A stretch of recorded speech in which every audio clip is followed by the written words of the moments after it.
धनंजय बाबा माने फौजी के बात ना हम बताओ तनी फौजी का बात क्या है। 100 लाइन पहले छंद बोले तार भेजा उड़ा दे जा आए पर एको को जवाब होई तो दी हमनी के कारगिल के लड़ाई जोन बाटे 1999 में लास्ट भई। एगो भारत के सैनिक सिपाही अपना पत्नी के गौना करा लेके जब अइले ओबरा मोबाइल ना चले ओबरा चिट्ठी आवे चिट्ठी। एगो पैर मारुति में बा एगो पैर दौरा में धराई तले डाकिया एगो चिट्ठी बढ़ौलस जितना जल्द हो सके कारगिल जंग के मैदान में आवे। चिट्ठिया के पढ़ले एक बार घूम के औरत के तरफ देख ले औरत के तरफ कल की चांद जैसी मुखड़ा पे बिंदिया सितारा अरे नाही भूलेगा मेरा यार ओ सितारा हो सितारा। फिर कहले कि चांद सा चेहरा अमृत बहना अरे रंग सुनहरा सागर नैना आंख से आंसू गिरता। फिर कहले कि मैंने पूछा चांद से तू देखा है कहीं तो चांद ने कहा चांदनी की कसम अरे नहीं नहीं नहीं। जय हो घर में अइले पत्नी से कहले कि सामान सरियाव कारगिल जंग के मैदान में जाए के बाद पत्नी सामान सरियावे में तनिक लेट गई। कहले कि सुबह सरहद मुझे जाने दे गुल बदन गौर करे सुबह सरहद मुझे जाने दे गुल बदन मांग तेरी सजाने की फुर्सत नहीं। अरे आप हुए वतन आज खतरे में है तुझको दुल्हन बनाने की फुर्सत नहीं। आप हुए वतन अमित बाबू बानी नो तनी गौर करके सुने।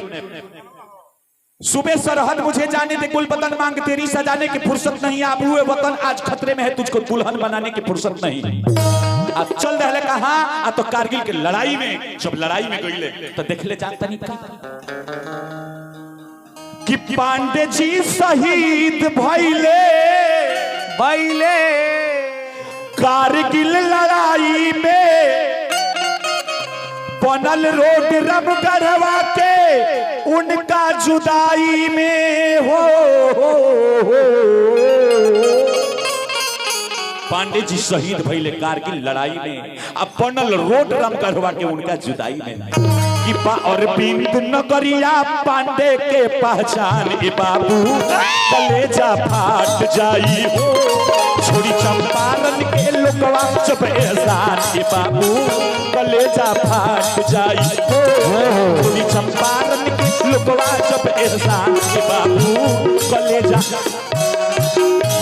आ देखो तारे की लड़ाई होता है शेर पर गौर करे मुख्य चीज शायर बा कहले कि विदेशी परिंदों को आने ना देंगे सेव काश्मीरी चबाने ना देंगे बच के बचा के अगर आ भी गया तो जवानी कसम चिंता जाने का। आई है 100 रुपया के हाजिरी एक कारगिल के लड़ाई पर लागल कि विदेशी परिंदों को आने न देंगे सेव काश्मीरी चबाने न देंगे बच के बचा के अगर आ भी गया तो जवानी कसम चिंता जाने ना देंगे लेकिन कांटे अगर ना हो तो गुलाब कैसा। अरे दुश्मन का धज्जी ना उड़ाया तो जवाब कैसा। हिंदुस्तान का हर एक बच्चा जो कर सका ना ऐसा तो इनकलाब। पैसा ले ले पैसा। जय हो महाराज जी चाचा जी नाम एगो जोरदार थाली से स्वागत करके हमारा चाचा जी के अमित बाबू के छोट भाई अच्छा छोट भाई अमित बाबू जियत रही अजीत श्रीवास्तव अजीत बाबू हनुमान जी माई शारदा और हर एक मनोकामना पूरा करी यही तरह आगे बढ़ी यह कामना कर जाई है पर तनिक गौर करे कि जन पे असर बादशाही का होता है। गौर करी हो मौगा हवा ब्यास का तुम तनी हेने आवश्यक के हां आवश्यक हेने आवश्यक अब बताइए बंधु तहरा ईश्वर ब्यास लोग के ठेहू छिलाता गोतर काटाता भगवान के नाम के सामने बैठ के है कि जन पे असर बादशाही का होता है कैद में महत्व तबाही का होता है। अरे उखड़ जाते हैं पर्वत के पांव यारो हौसला बुलंद जब सिपाही का। जूझ उठा नभमंडल रम की, अरे तोपे चली और गोली, युद्ध क्षेत्र में बिखर गई जंबाज जवानों की टोली। अरे जूझ गए जो गिरे समर में, निकली इनकलाब की बोली। आजाद श्रीवास्तव अजीत बाबू के छोटे भाई 200 रुपया 5 मिनट बढ़ा दे, 10 मिनट उन्हें बढ़ा ले, लेकिन भाई मजे किरकिरा जाए। ठीक बा, 5 मिनट बढ़ा ली सरपंच साहब। चलिए ठीक बा। भाई एकरा के तनी चूंकि अब फिर बाद में आई तो मजे कर भंग हो जाई। हम जानता नहीं कि एकरा बाद में जहां हम बन कोई नहीं तहां सब अपना अपना घरे पर आ जाए। ऐसे तनी गौर करें कि जूझ उठा नभमंडल रम की, तोपे चली और गोली, युद्ध क्षेत्र में बिखर गई जंबाज जवानों की टोली। जूझ गए जो गिरे समर में, निकली इनकलाब की बोली। और धन्य है माँ जिसने ये कही कि जाओ बेटा खेलो तुम खून की होली, तुम खून की होली। इतने बात कहले तले उनकर पत्नी एगो चिट्ठी भेजली, लड़ता रे गोली चलावता रे। देखे गौर करे चिट्ठिया के बारे में बाबा, बड़ा सोचला पर शब्द मिलेला। अभय चौबे जी 101 रुपया के हाजिरी, फौजी के सम्मान में देनी हनुमान जी कल्याण के लिए सबके मनोकामना पूरा करे। ahoy देखी चिट्ठिया में लिखल बा, एक एक लाइन पर गौर करे। मेरे सोना मेरे महबूब तुझे खत मैं क्या लिखूं, अगर बुरा न मानो तो बेदर्दी बेवफा लिखूं। सुहागन सेज पर बैठी तुम्ही को याद करती है, ये आस मोतियों के मुफ्त में बर्बाद करती है। ये माना कि मुझसे ज्यादा तू वतन से प्यार करते हो, अरे ये माना कि गोलियों के वार से हंस के गुजरते हो, लेकिन आकर पूछ दे एक बार मेरी आंखों की पानी, आकर पूछ दे एक बार मेरी आंखों की पानी। हजारों मातृभूमि के लिए है वीर बलिदानी, मगर तू नहीं आओगे मैं जानती हूँ, चूंकि मगर तू नहीं आओगे मैं जानती हूँ, चूंकि तू एक पत्थर हो, पत्थर का कलेजा सर्द होता है। अरे मैं एक घायल हूँ, मेरे सीने में दर्द होता है, दर्द होता है। जब चिट्ठी देख ले, जब चिट्ठी पढ़ ले, आंख से आंसू निकलता, गोली चलता, लेकिन कहले कि जवाब लो। मेरी सोनी मेरी महबूब क्यों आंसू बहाती हो, पैसा ले ली, पैसा ने का देख ले।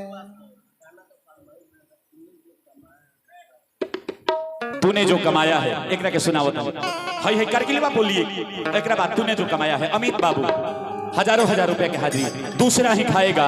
एकरा के सुनाओ तनी। एकरे बाद कहली लिखले का कि मेरी सुनी मेरी महबूब के आंसू बहाती हो, खत में लिख के मुझे दास्ताने कब सुनाती हो, प्यार का वास्ता देकर मुझे घर को बुलाती हो, जो सोलो में चलता है उसे तू क्यों जलाती हो। अरे बुलाती हो मुझे तू लबों का प्यार देने को, एक एक बिंदु पर गौर करे, सजा कर सेज फूलों का सुखी संसार देने को, अरे अपनी पायल के मधुर झंकार देने को, अपनी सपनों की सफल साकार देने को। लेकिन मजा तो तब था कि जब आती मुझे ललकार देने को और उन मेहंदी वाले हाथों से तलवार देने को। तारा बस के बाटे वीरता बोलो, उन मेहंदी वाले हाथों से तलवार देने को। महाराज अंत में लिख ले, अंत पर गौर करें कि अगर मैं भाग कर आ जाऊं तो तू हर जुबा हर लोगी, अरे तुम्हें गद्दार की बीबी बनकर बर्दाश्त कर लोगी। औलाद टकराता है केवल फौलाद से, मर्द जूझता केवल मर्द के औलाद से। बांध कर कफन सर पे हम रण में आए हैं, मरने जीने की खौफ नहीं खाए हैं। अरे धरती मेरी माता है, हम इनके संतान है, आंच नहीं आने देंगे तिरंगा पर, क्योंकि यही हमारा साथ। जब चिट्ठी पढ़ ली तब लिख लिखा कि अर्जी हमारी, अरे मर्जी तोहारी, पतिया कही ने तो से हम बारंबारी। कहली पत्नी कि लागल बा दिल में लगनवा बलमुजी, बाधली न सर पे कफनवा बलमुजी, बाधली न सर पे कफनवा बलमुजी।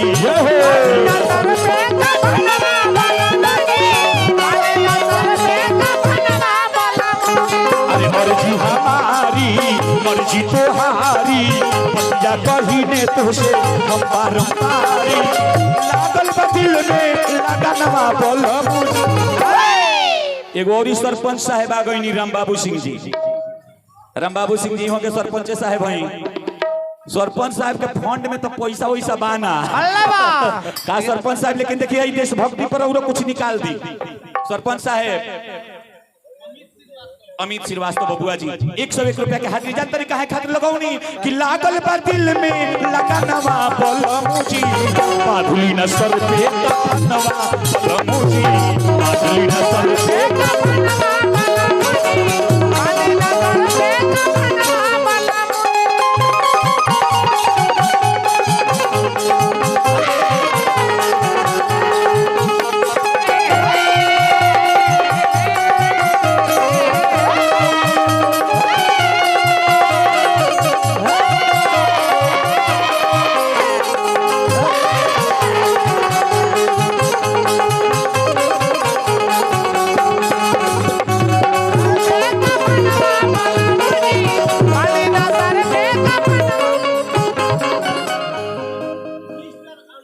मिस्टर अंसारी जी हो से हिंदू बना मो से बना मुसलमान हो और मैं जब मिल गया तो हम हो गए एक इंसान। हिंदू कहता है कि मेरा मंदिर बहुत प्यारा है, मुसलमान कहते हैं कि मेरा मस्जिद बहुत प्यारा है, लेकिन छोड़ो इस मजहब के झगड़े को। अरे जिस पत्थर का काशी है उसी पत्थर का काबा है। जो भजले प्रेम से ईश्वर को, गॉड को, मालिक को, खुदा को, रब को, वही सबका प्यार है। कहली का कि शहीदन के जगह तो स्वर्ग में होला, शहीदन के जगह तो स्वर्ग में होला, शहीदन के जगह तो स्वर्ग में होला। देव बारे ढेर लेकिन जहर पिए भोला, देव बारे ढेर लेकिन जहर पिए भोला, देव बारे ढेर लेकिन जहर पिए भोला। सीमा पे लहरी जहिया फहरी तिरंगा, सीमा पे लहरी जहिया फहरी तिरंगा, सीमा पे लहरी जहिया फहरी तिरंगा। चुन्नू श्रीवास्तव जी वहां के ओर से भी हजारों हजार रुपया के हाजिरी लागल। हनुमान जी कल्याण के मनोकामना पूरा करी, जय जयकार होके परिवार में इहे कामना करी बाबा के दरबार में। सीमा पे लहरी जहिया फहरी तिरंगा, सीमा पे लहरी जहिया फहरी तिरंगा, मारल जाई जहिया घुस पे ढीला भंगा, जाई जहिया घुस पे ढीला भंगा। पूरा होई दिल के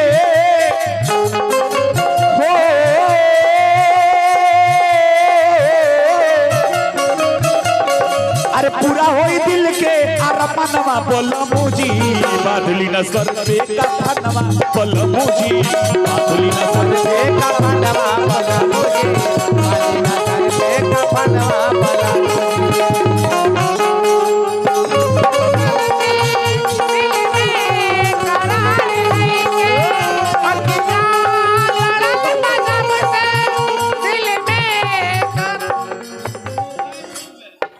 अभय चौबे जी कहने बानी वहां के कहने बानी ए महाराज देखी यहाँ के जानता नहीं हनुमान जी के दरबार हम कहता नहीं कि नूरा काहे कुछ रुपया नहीं खरीदे, घर से बाउंड नहीं खेनो, घर से बाउंड नहीं खेनो।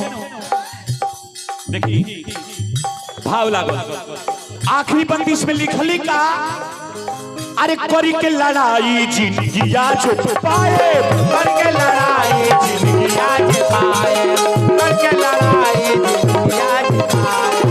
यही रे धरतिया के चुनरी चढ़ाए, यही धरतिया के चुनरी चढ़ाए, यही धरतिया के चुनरी चढ़ाए। करी के लड़ाई जिंदगी आज पाए, यही रे धरतिया के चुनरी चढ़ाए। चुनरी आंचल, ये आंचल सुर्खनीला सुरमई है और धानी है, इसी के एक धागे में एक लंबी कहानी है। यही आंचल वो आंचल है जिसका नाम इज्जत है।